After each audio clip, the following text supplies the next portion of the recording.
Yeah, Swano Mick here. I was nearly going to say from Swenson Mowing, but gee, that's long gone.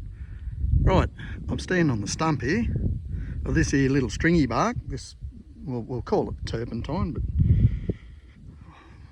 I'll say turpentine. Messmate, sorry, not turpentine. What am I talking? I'm just zeroed in on there. These hills, they have a lot of different looks all different times of the day. There's that big eucalypt. I'm just down, standing on the stump and looking to where I cleared with the little 2-ton digger. Run into wet weather yesterday and wet weather the day before. Run into wet weather just after 12 yesterday. I'd hired it for all day yesterday and all day the day before. First day I probably put 7 hours in on it, 7 machine hours. And I got pulled up at 3 o'clock. I got going early. I think I got going at 6. Had about a quarter of an hour, 20 minutes for smoke, and kept it going until I got washed out. Yesterday I was started off at about 7, I think, or just after 7. And I got pulled up at just after 12. So I lost out a bit of time, but that's my last bit of a push I done. But I was just in the process of clearing, and I was going to clear a track now. I want to get a 20-ton digger in, but I'm starting to think to myself, do I really need to? There's 3 big eucalypts I want to take out up there. Now, that is the one in the centre of screen, and then the next 2, I'm going to leave the top one. And then I'm going to take that one out there, and then I'm going to get all this pushed down from here,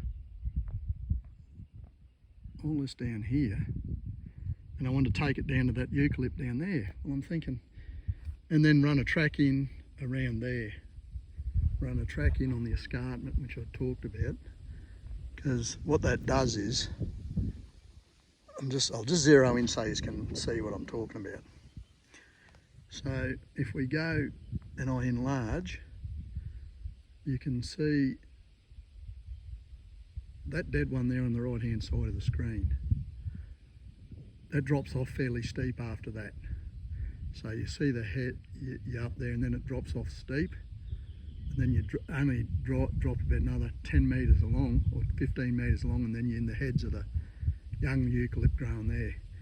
So effectively, really what I want to do, and I could do it with, if only I had a 5-tonner I could hire here, I could do it all myself.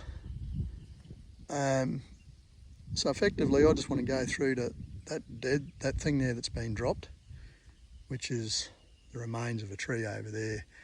Now I've cut a few down here and that, but they're all shit boxes.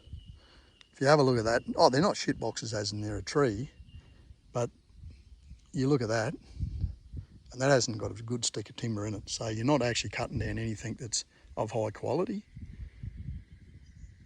Nor is that one there, that's all Bowie, and that one there's all lumps and Bowie. There's nothing in them. There's just nothing in them. There's not even a good strainer. There's probably a strainer in that. I cut that out. And there's a couple of strainers in that over there.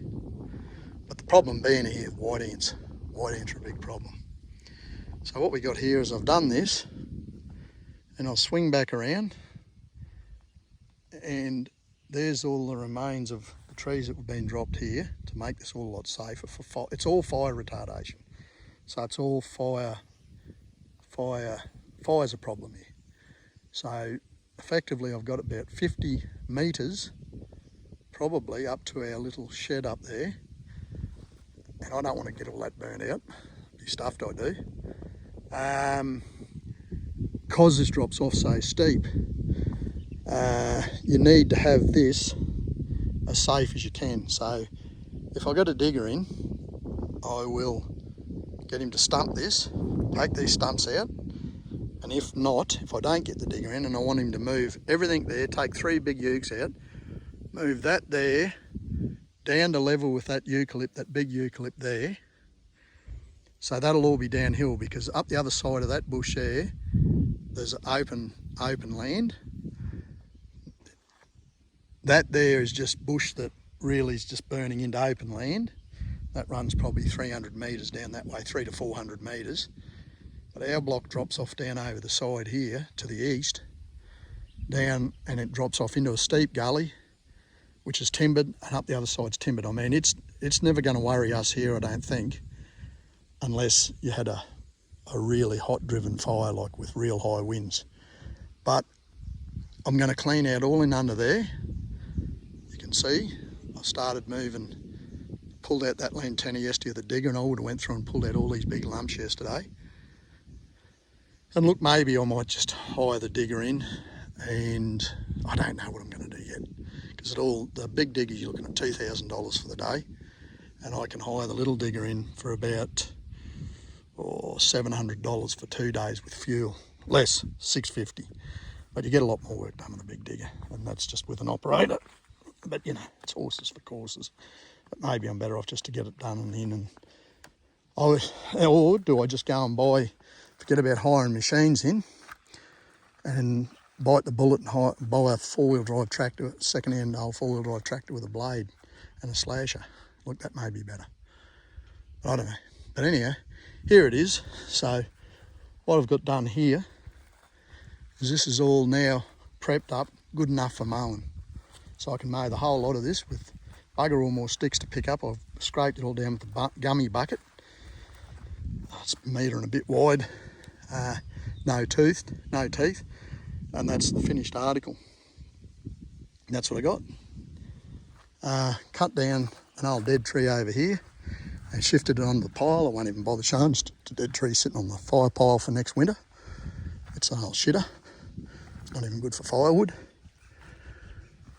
So yeah, there's another one to go there. But look, that's 7 minutes. I'm going to leave it at that.